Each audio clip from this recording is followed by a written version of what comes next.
So Real Madrid have got a decision to make. Do they replace Ronaldo with another star? Or Stewart Robson, do they say to Gareth Bale, you're going to be the main focal point of the attack and we're going to build around you? I think it will be very difficult to do that because Gareth Bale, in the last couple of seasons, hasn't pulled up too many trees. When I've seen him play, he looks as though he's lacking confidence. Of course, he did brilliantly when he came on in the Champions League final. That might give him that extra bit of confidence. It might win over the fans. But I can't see it happening. There was games last season where he was taken off at half-time when they were struggling in Champions League games. I can't see him being the focal point for Real Madrid. They've got some good young players, which I'm sure they will try and develop and bring into the side.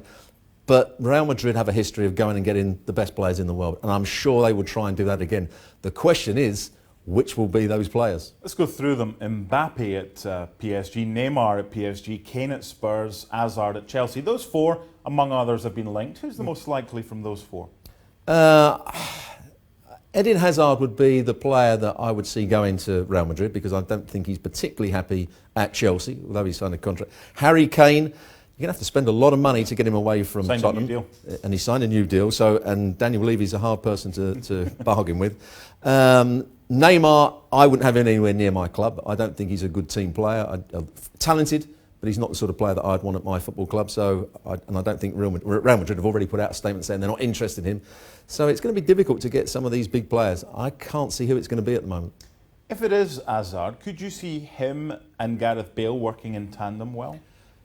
Eden Hazard, by all accounts, although he plays sometimes out on the left-hand side, prefers to be playing through the middle as a number 10 where he can twist both ways.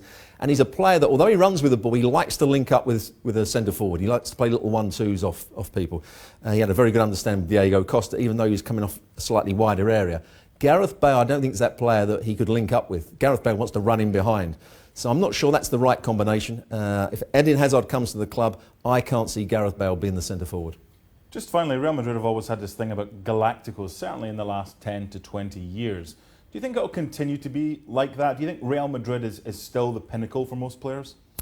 Yes, I think it is still the pinnacle. They've won the Champions League 3 years on the trot, so players will always want to go there. They pay enough money to get the best players. It's just a struggle to see which one they're going to get this time around. Yeah, so wait and see. They probably will get someone to replace Ronaldo. The big question is, who will it be?